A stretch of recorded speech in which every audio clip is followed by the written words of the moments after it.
세상을 살아가는 모든 사람들이 성공적인 인생을 살고 싶어 합니다. 그것이 실제로 목표가 되지요. 그래서 사람들 앞에 아주 뛰어나고 다른 사람들보다 훨씬 많은 것을 가지고 누리고 또 명예도 얻고 인정받는 삶을 살고 싶어 하지만 내가 그 정도는 아니겠다 싶어도 적어도 부끄럽지 않은 삶을 살고 싶어는 하고 크게 어렵지 않은 수준의 삶, 아주 사람들에게 높임을 받지 못해도 아이고 그래도 좀 잘 사셨어요 하는 정도의 소리는 듣고 싶어 합니다. 그래서 계획을 세우지요. 이런 걸 하면 좋겠다, 이렇게 준비하면 좋겠다.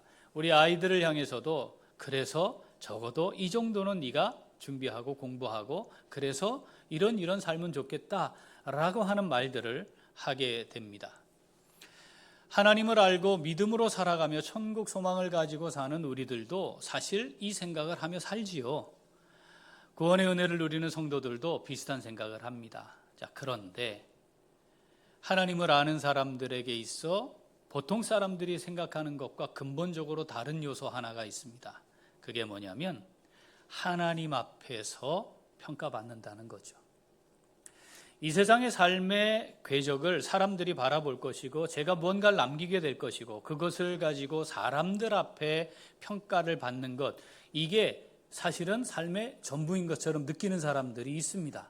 그런데 하나님을 믿고 천국 소망을 가지고 사는 성도들에게는 그것보다 더 중요한 것, 그것이 바로 하나님 앞에 서서 하나님의 평가를 어떻게 받을 것인가 하는 것이죠. 시작이 반이다 이런 말이 있습니다. 시작이 그만큼 중요하다는 뜻입니다. 잘 시작했나요? 우리의 삶은 어떻습니까? 잘 시작하셨나요? 시작할 때 뭐가 있었어야 된다고요? 하나님 앞에서 평가받아야 한다. 그게 중요하다. 그리고 시작을 했어야 된다는 거예요. 어떡하지? 시작이 그게 아니었는데 그럼 어떡하죠? 오늘 다시 시작하면 됩니다. 잘 시작하셨습니까? 시작한 이후에는 점검을 잘해야 합니다. 우리가 지속적으로 검진을 하고 살피는 것 같은 원리이지요.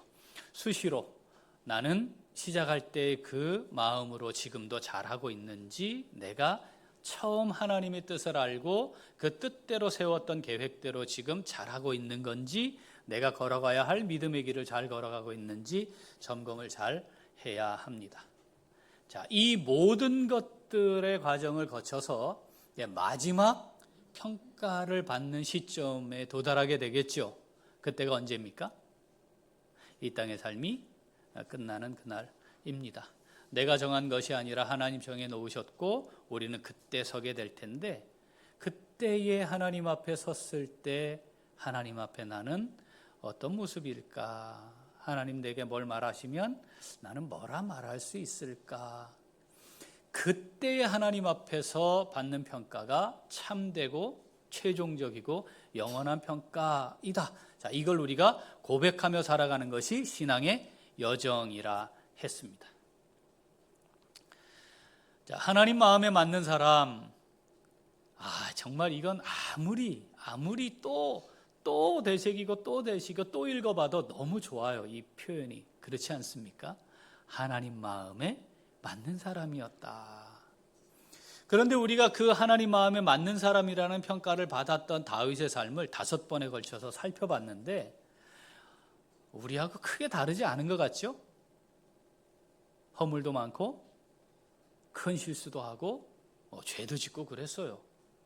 그런데 어떻게 하나님은 이 어린 소년 시절에 내 마음에 맞는 사람이야 내 뜻을 이룰 거야, 그를 통해 내가 내 일을 이룰 거야 하신 그 마음, 그 생각을 바꾸지 않고 계속하게 되었을까? 도대체 어떤 삶이었을까? 우리가 함께 살폈습니다. 자, 오늘은 이제 마지막이에요. 자, 마지막 하나님 앞에 서는 그때 하나님의 평가가 있었겠죠.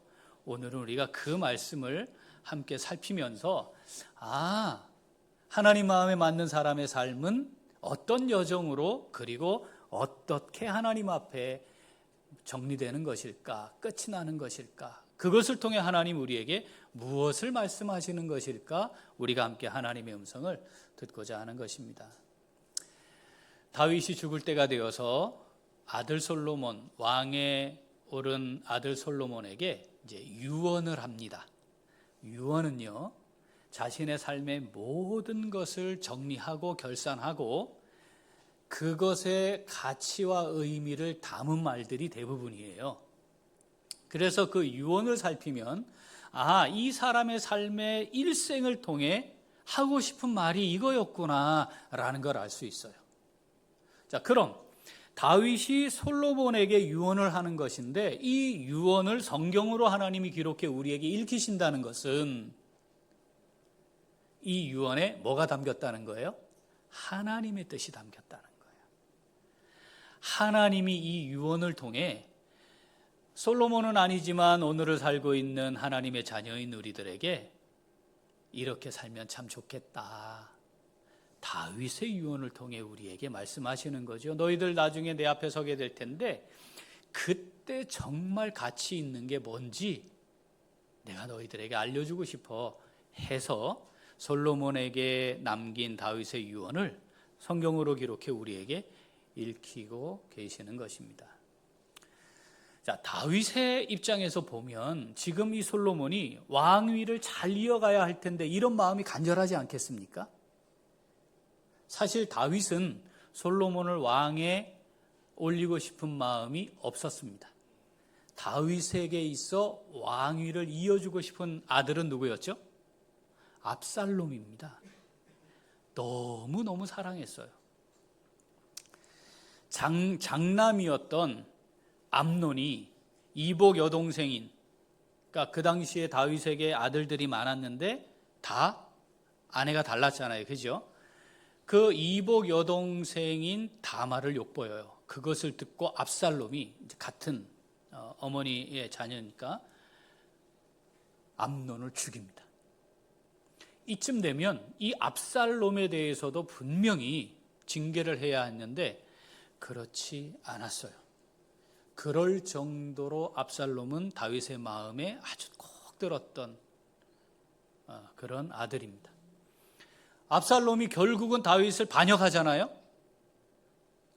그러면 이제 이거는 마음을 어떻게 이럴 수 있냐 이놈 이랬어야 되는데 그 압살롬이 결국 죽게 될 때 다윗이 정말 비통해하며 이렇게 표현을 한 걸 성경이 기록해요. 내 아들아, 내 아들아, 차라리 내가 너를 대신해 죽었다면 더 좋았을 텐데. 이 표현 속에 압살롬을 향한 다윗의 정말 절절한 사랑이 다 담겨져 있습니다. 다윗이 하나님 뜻에 완벽하게 맞추어져서 허물과 죄가 없는 사람이었기 때문에 하나님 마음에 맞는 사람이라 하나님 평가를 거두어들이지 않고 이어간 게 아닙니다. 이 과정을 다 거치고 마지막에 다윗이 또 한 번 크게 범죄해요. 뭐 한 거죠? 인구조사 하잖아요. 그 주변에 있는 참모들이 말림에도 불구하고 인구조사예요. 인구조사를 왜 했죠? 내가 이룬 게 이만큼이다 를 확인하고 싶어 했어요. 왜 이게 범죄일까요? 다윗이 이룬 게 아니에요. 하나님이 더 하셨던 거지. 그런데 이 다윗이 그걸 가지고 자기의 업적으로 영광으로 삼고 싶은 마음이 있었던 겁니다. 결국 이 일로 인해 전염병이 돌아서 7만 명의 백성들이 희생을 당합니다. 이건 어마어마한 사건이죠.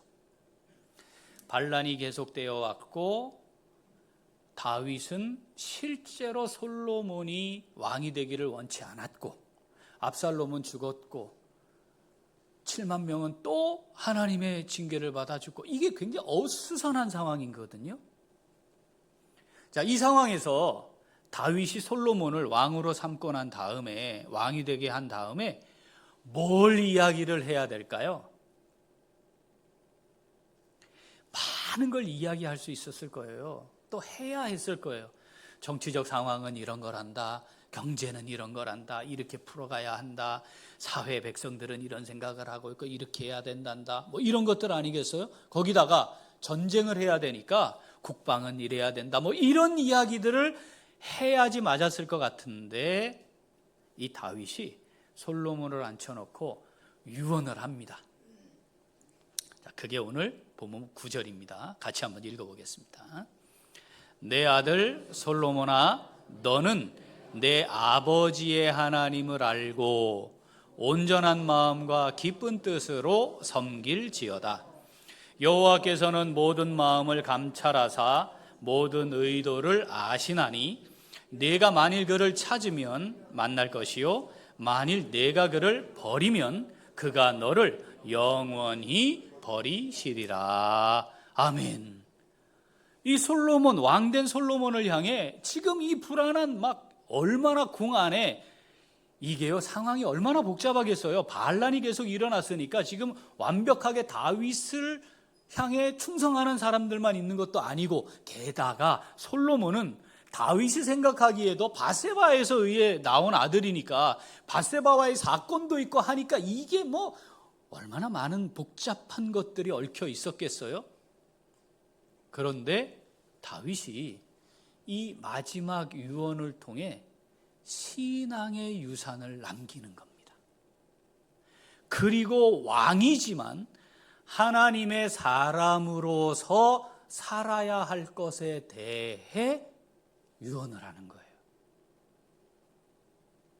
왕으로서 네가 이래야 한다. 왕이니까 왕으로서 이렇게 이야기를 해줬어야 할 것 같은데 그렇지 않았습니다. 다윗의 일생을 통해 함께 하셨던 하나님을 유산으로 남기고 네가 왕이기 이전에 하나님의 사람이라는 것을 기억하고 너는 하나님의 사람으로 살아야 한다라는 것을 전하고 있는 것이죠. 하나님은 이 말씀을 기록해 우리에게 읽히시면서 역시 두 가지를 말씀하시는 거예요. 하나는 너가 남겨야 할 게 뭐냐? 이 세상을 떠날 때 남겨야 할 게 뭐냐? 신앙의 유산이다. 두 번째, 이 세상의 삶의 참된 가치는 뭐냐? 왕으로 성공했느냐? 그거 아니다. 하나님의 사람으로 잘 살았느냐에 있는 것이다. 이걸 오늘 이 유언의 말씀을 통해 우리에게 전하고 계시는 것이죠. 사랑하는 우리 귀한 식구들, 우리의 삶은 언제쯤 정리하실 생각입니까? 그때가 올까요? 가능하면 천천히 왔으면 좋겠죠. 우리 그런 마음으로 살아요. 그러나 오늘이라 일컬어지는 하루가 우리에게 주어진 은혜라 그랬습니다. 그 하루가 모여서 1년이 되고 10년이 되는 것이지 그 하루가 없이 1년과 10년이 있는 건 아니거든요. 그런데 중요한 것은 그 하루를 우리에게 허락하시는 분이 하나님이시다. 그러니까 우리에게 주어지는 그 하루를 신앙의 유산이 남는 하나님의 사람으로 살아가야 한다는 것이죠. 그러면 그것이 곧 하나님 앞에 설 때를 준비하는 것이고 하나님 앞에 섰을 그때에 우리의 삶이 정말 귀하고 가치 있는 삶이 된다는 것을 우리에게 말씀하시는 것입니다. 사랑하는 귀한 식구들, 우리에게 주어지는 하루가 신앙의 유산이 남는 삶이 될 수 있기를 소원합니다. 하나님 우리에게 허락하시는 하루가 하나님의 사람으로서 살아드리는, 그래서 하나님 앞에 섰을 때 너 참 귀해, 참 잘했다, 이렇게 하나님의 평가를 받을 수 있는 우리의 삶이 될 수 있기를 소원합니다. 자, 그럼 이 말씀 속에 어떻게 해야 되는지 있겠죠. 자, 오늘은 이 말씀을 통해서 하나님의 사람으로 살아가며 신앙의 유산을 남기는 삶이 어떤 것인지 함께 하나님의 음성을 듣고자 합니다. 자, 첫째, 한 번 더 첫째, 하나님을 알고 섬기는 거래요. 뭐가요? 하나님의 사람으로 사는 게. 그래서 신앙의 유산이 남는 삶을 살아가는 게 하나님을 알고 섬기는 거래요. 자, 9절 말씀 다시 읽어보겠습니다. 내 아들 솔로몬아, 너는 내 아버지의 하나님을 알고 온전한 마음과 기쁜 뜻으로 섬길지어다. 아멘. 여기 두 개 명령이 나와요. 하나는 알아라, 또 하나는 섬기라예요. 첫 번째 알아라. 뭘 알으래요? 하나님을 알아래요. 하나님 잘 아십니까? 하나님 어떤 분이세요? 우리가 어떤 상황이 딱 벌어지면 하나님이 원하시는 게 뭘까? 이거 생각하잖아요. 하나님의 뜻은 뭘까? 생각하잖아요. 그러려면 뭘 잘 알아야 돼요? 하나님을 잘 알아야 되잖아요. 내가 하나님을 믿습니다 이렇게 말을 하는데 하나님을 잘 몰라요. 그러면 내가 믿고 있는 하나님이 진짜 하나님이 아닐 수도 있어요. 그래서 성경이 계시한 하나님이 아닌 내가 만든 하나님을 믿을 수도 있어요. 그러면서 이게 하나님이 원하시는 거예요, 하나님 말씀이에요 하는 경우가 있어요. 그럴 때 인용되는 책 이름이 뭐라 그랬죠? 내가복음. 내가복음. 이렇게 가끔 들어보면 이거 하나님이 아닌데, 근데 본인은 막 하나님 이렇게 얘기를 하는 거예요. 그거 아닌데. 자, 이 하나님을 어떻게 하면 알 수 있을까요? 이거지 뭐, 이거 다른 게 어딨어, 이거지. 하나님 말씀을 잘 알아야 하나님을 알 수 있어요. 하나님을 제대로 알아야 해요. 그래야 하나님을 제대로 믿을 수 있어요. 열심히 믿는 건 두 번째고요. 먼저는 바르게 믿어야 해요. 제대로 믿어야 해요. 바르고 제대로 하나님을 알지 못하면 제대로 바르게 믿지 못하겠죠. 그런데 그 사이에 바른 하나님은 모르는데 열심히 믿으면 이건 문제가 더 심각해지는 거죠. 잘 알아야 합니다. 그래서 하나님이 다윗을 통해 이걸 말씀하는 겁니다. 하나님을 잘 알아야 한다. 자, 그런데 성경을 통해 알게 된 하나님이 내 하나님이 아니게 될 가능성도 있습니다. 그건 뭐냐면 지식으로만 남으면 내 삶에 그 하나님이 실제로 내 하나님으로 오시지를 않아요. 그러면 머리에만 남아요. 그러면 삶의 주인으로 계시는 하나님이 되지 못할 수가 있어요. 그래서 오늘 이 말씀을 보니까 이 안다라고 하는 단어가 남녀가 한 몸이 되는 관계를 맺는 걸 안다라고 그랬어요. 이게 그 단어예요. 그러니까 하나님을 안다라고 말할 때 그 안다는 것은 뭐예요? 지식으로 머무는 게 아니고 그 하나님이 나의 삶에서 나하고 하나가 되는 걸 의미합니다. 본문을 보니까 다윗이 내 아버지의 하나님을 알아라 이렇게 말씀하세요. 여러분, 이 아버지의 하나님이라는 표현 속에 얼마나 많은 게 담겨 있습니까? 다윗이 감추고 싶은, 다시 드러내고 싶지 않은 치부들이 거기 다 들어있는 거 아니에요? 솔로몬 지가 누구예요? 밧세바에게서 낳은 아들이거든요. 그 아버지의 하나님이라는 말 속에 그 어마어마한, 보통 사람들은 경험할 수도 없는 그 모든 역경의 세월을 다 지나오는 동안에 함께 하신 하나님이죠. 그 다윗을 인도하신 하나님인 거죠. 다윗은 지금 솔로몬을 향해 삶의 자리에 함께 하셨던 하나님이야. 그 하나님이 오늘까지 이 아버지를 여기까지 인도하신 분이다. 이 아버지가 얼마나 허물도 많고 실수도 많고 죄도 많았지만 하나님이 나를 붙들어 주시고 인도하셔서 여기까지 이르게 하셨고 너를 세우신 분이야. 이거죠. 내가 알고 있는 하나님은 어떤 분이십니까? 하나님 알아가고 계십니까? 우리가 살고 있는 삶의 걸음마다 함께 하시는 하나님이 나의 하나님이십니까? 우리 자녀를 향해, 자손들을 향해 이 할머니의 하나님, 이 할아버지의 하나님, 이 아버지의 하나님이 어떤 분이신지 네가 정말 잘 알면 좋겠다. 안다는 말이 한 몸을 이루어 하나가 되는 관계를 맺는 거니까 너희들에게도 이 하나님이 너희 하나님이면 좋겠다. 이렇게 말씀하시는 거죠.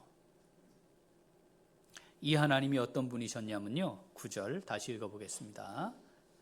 자, 내 아들 솔로몬아, 너는 내 아버지의 하나님을 알고 온전한 마음과 기쁜 뜻으로 섬길지어다. 여호와께서는 모든 마음을 감찰하사 모든 의도를 아시나니 내가 만일 그를 찾으면 만날 것이요 만일 내가 그를 버리면 그가 너를 영원히 버리시리라. 아멘. 내 아버지의 하나님은 이런 분이셨어라고 이어서 말씀하는 거죠. 이 말씀은 하나님이 우리를 향해 너희들이 알았으면 좋겠는 하나님이 내가 이런 분이야 라는 겁니다. 첫 번째, 감찰하시는 분이래요. 뭘 감찰하시냐면 마음을 감찰하신대요. 감찰하다는 건요, 문제가 있나 없나를 밝혀내기 위해 샅샅이 뒤지며 살피는 것을 감찰하다예요. 우리가 하나님 앞에 아무것도 감추거나 숨길 것 없이 다 드러나 있어요. 하나님 어떻게 하신다고요? 우리 마음을 감찰하시니까. 다윗이 일생을 살아오며 이 하나님을 알게 된 겁니다. 내 마음을 감찰하시는 하나님. 그 하나님은 뭐를 아신대요? 모든 의도를 다 아신대요. 우리가 표면적으로는 이런 이유들을 이야기하지만, 그래서 내가 근본적으로 갖고 있는 무슨 생각이나 의도를 얼마든지 위장하거나 감출 수 있지만 하나님 앞에서는 안 돼요. 안 돼요. 하나님이요, 그걸 정확하게 알고 계신다니까. 다윗이 그걸 아신 거예요. 알았어요. 그래서 아들 솔로몬을 향해, 야, 너 하나님, 아버지의 하나님이 어떤 분이시냐면 다 감찰하셔. 슬렁 넘어가는 것 같지만 그렇지 않단다. 너희의 의도가 무엇인지까지 하나님 정확하게 알고 계시는 거야. 너 그 하나님과 깊이 교통하며 살아야 한다 라고 말하는 거죠. 하나님이 우리에게 그 말씀 하고 싶은 거예요. 얘들아, 나하고 교통하자. 나와 함께 하자. 내가 다 알아. 그게 하나님 앞에 뭔가를 숨기는 것이라면 드러날 것이고, 억울하면 하나님이 다 알아주실 것이고, 궁극적으로는 하나님이 나중에 다 판단하시고 평가하실 거 아니겠어요? 그죠? 그 하나님 우리가 알고 사는 겁니다. 이어서 그를 찾으면 만나주신대요. 하나님이 만나주시는 분이에요. 그런데 하나님을 버리면 하나님이 너도 영원히 버리는 수가 있어. 그러니까 네가 곁길로 갔더라도, 이 다윗의 그 마음이 거기에 들어가 있는 거죠. 그럴 수 있을 때 다시 돌아와야 한다. 하나님을 찾는 자리로 돌아와야 한다. 우리가 사람들과의 관계에서 일어난 일을 하나님과의 관계에서 일어난 일로 착각하는 경우들이 있어요. 그렇지 않아야 합니다. 문제는 하나님과의 관계인 것이죠. 하나님을 알아라. 알았으면 좋겠다. 사랑하는 우리 귀한 식구들, 하나님이 우리에게 허락하시는 하루를 살아가는 동안 하나님을 깊이 알아가는 복된 시간으로 하루를 살아갈 수 있기를 소원합니다. 그래서 우리도 그것을 신앙의 유산으로 남길 수 있기를 소원합니다. 자, 두 번째, 여기 보니까 내 아버지 하나님을 알고 하나님을 섬겨라, 이렇게 말해요. 누구를 섬기라? 하나님을 섬기라. 남편들이여, 아내를 잘 섬겨야 합니다. 왜 아멘이 없어요? 남편들이 아내를 잘 섬기십시오. 아이, 나머지 남편분들 왜 이러세요? 다시 아내를 잘 섬기십시오. 아이, 섬겨야지. 사랑하면 섬기는 건데. 예? 아이, 사랑하는 거니까 잘 섬기셔야 해요. 아내들이요, 남편들 잘 섬기십시오. 아내들이 믿음이 좋아. 하여튼 제가 43년 목회 중에 이건 정답이에요. 정답. 섬겨야 해요. 그죠? 섬겨야 해요. 우리의 삶이 섬기는 거예요. 그래서 주님이 섬김의 본을 보여주셨잖아요. 그렇잖아요. 어떻게 섬기라고요? 발을 씻겨주시지. 그게 무슨 뜻이라 그랬죠? 그게 아무것도 값어치도 없는 종이 하는 일, 그게 발 씻기는 거라 그랬죠. 그러니까 값어치도 없어서 그냥 바로 버려도 되는 하찮은 종처럼, 이건 그냥 주인이 너 오늘 내 집에 있어만 해주면 그냥 감지덕지한, 아니면은 버림받는 건데, 값도 매길 수 없는, 아무것도 할 수 없어서 그냥 하루 종일 있다가 밖에 나갔다 들어오는 주인 발이라도 씻기는 정도만 하면 되는 그런 종처럼, 그런 뜻이잖아요. 하나님 우리에게 그걸 말씀하신 거니까 우리가 서로 잘 섬겨야 돼요. 그런데 사람을 섬기는 이유는 하나님이 하라 하니까 섬기는 겁니다. 맞죠? 그러면 결국 그것도 누구를 섬기는 것이 되어야 하는 거예요? 하나님을 섬기는 것이 되어야 하는 겁니다. 하나님을 섬김으로 섬겨야 해요. 그러니까 전제는 하나님을 잘 섬기는 겁니다. 사람과의 관계는 깨질 수 있어요. 그러나 하나님을 섬기는 건 깨지면 안 돼. 하나님을 섬기는 것이기 때문에 사람이 개입해도 하나님을 섬기는 일은 계속해야 되는 거죠.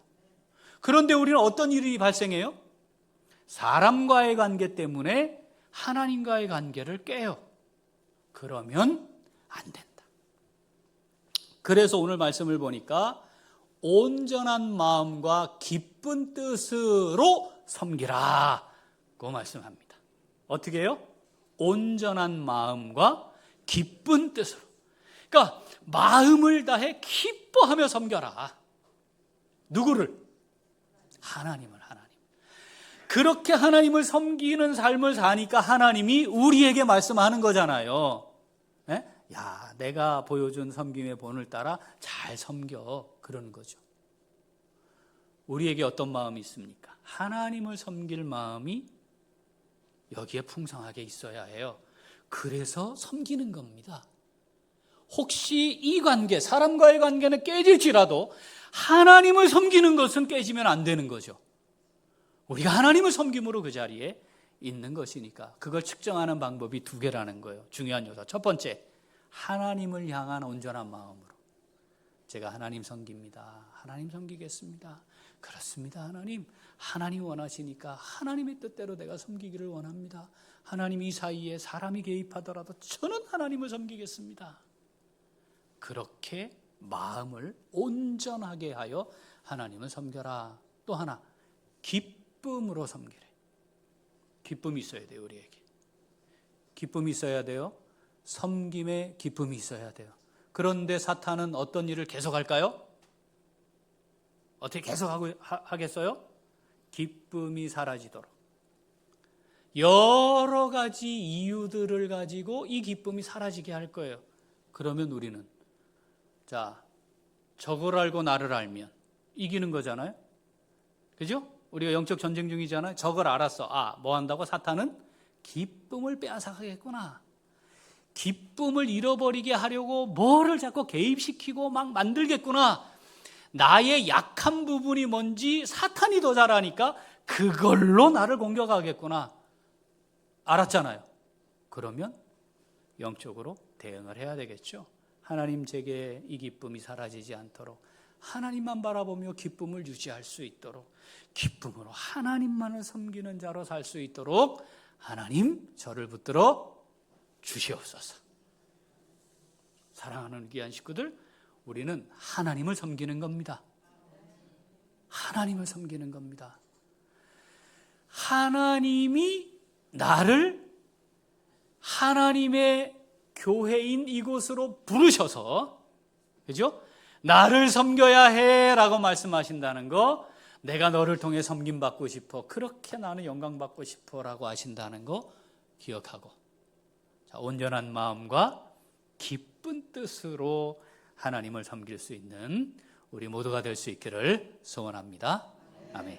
자, 신앙의 유산을 남기는, 신앙의 유산이 남는, 그렇죠? 하나님 마음에 맞는 사람으로 살아가는 삶, 어떤 걸까요? 둘째, 한 번 더. 둘째,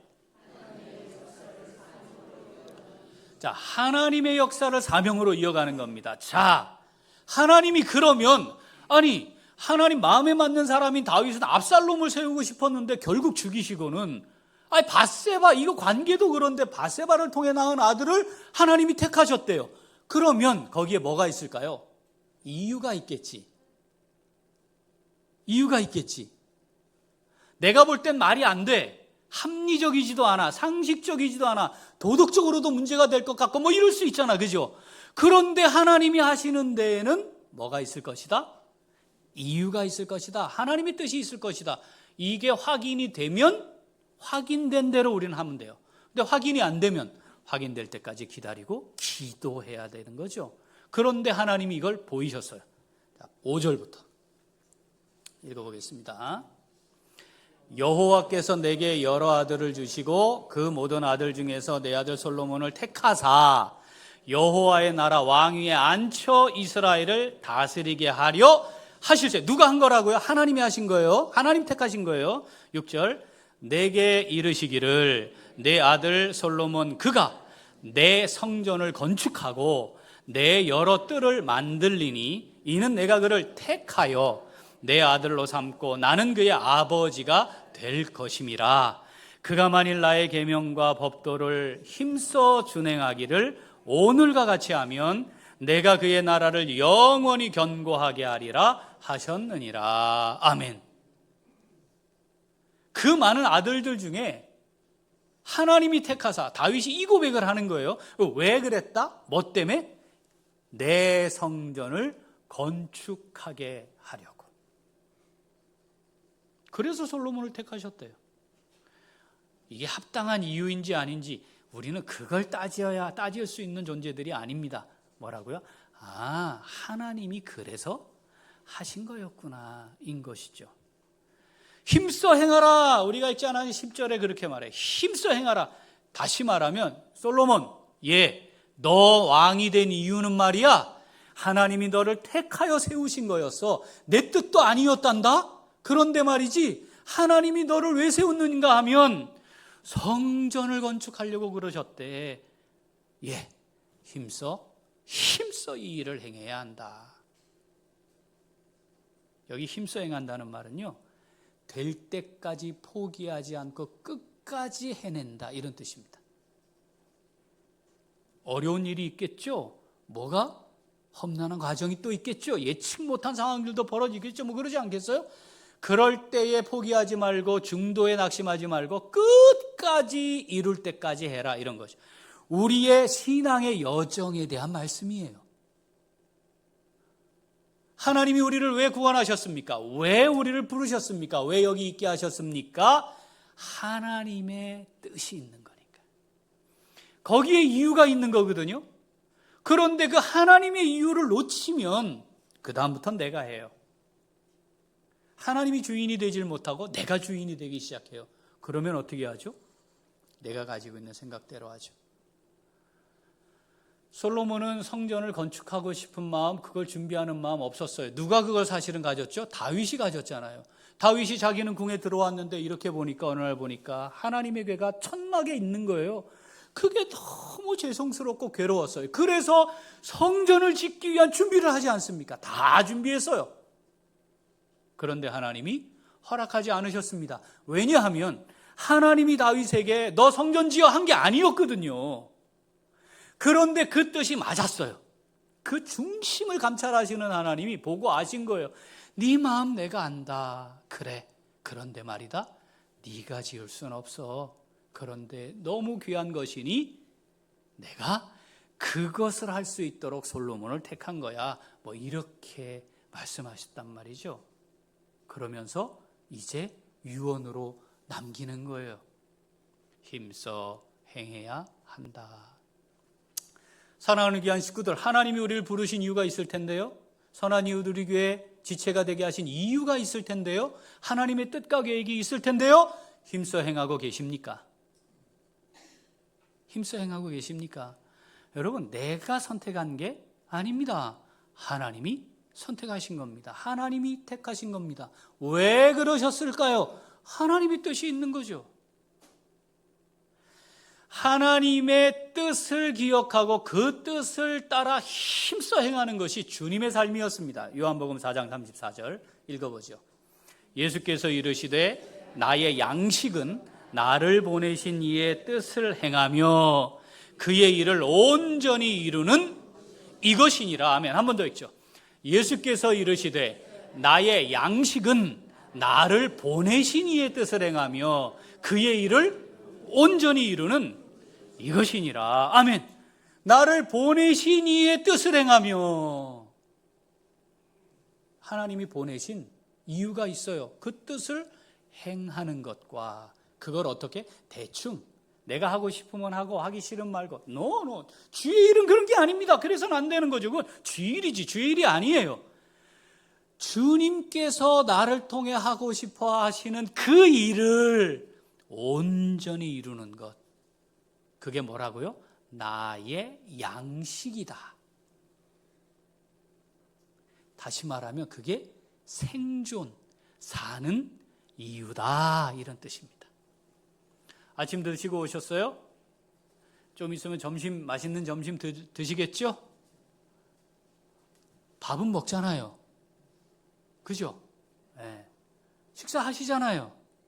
그리고 앞으로도 하실 거죠? 그거 안 주면 큰일 나잖아요.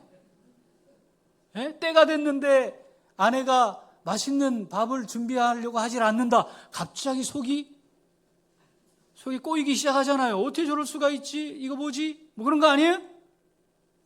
주님이 양식으로 삼았던 게 뭐냐? 양식과 같은 게 뭐냐? 나를 보내신 이의 뜻을 행하되 온전히 이루어드리기를 위한 거였단 말이죠. 우리가 밥 먹을 때마다 기억합시다. 나의 양식은 나를 보내신 이의 뜻을 행하며 온전히 이루는 것인데, 하나님 나를 왜 보내셨습니까? 하나님 왜 세우셨습니까? 하나님 어떻게 이루어가기를 원하십니까? 하나님 제가 그렇게 살고 싶어요. 하나님 힘 주세요. 하나님 능력도 주세요. 하나님 나를 강하게 해주세요. 하나님 나를 붙들어 주세요. 오늘이라 일컬어지는 하루를 살아가는 동안 하나님 그렇게 내가 하나님 앞에서 살고 하나님을 깊이 알고 잘 섬기고 살아서 하나님, 오늘 하나님 내 삶을 여기까지다 하시면 신앙의 유산에 있는 복된 삶 되게 해주세요. 사랑하는 우리 교회 식구들, 그것이 우리의 고백이 될 수 있기를 소원합니다. 우리에게 남은 날 계수하는 지혜를 주셔서 하나님께서 우리를 통해 세우신 귀한 계획 멋지게 잘 이루어드리고 우리 자녀 손들 앉혀놓고 우리도 이런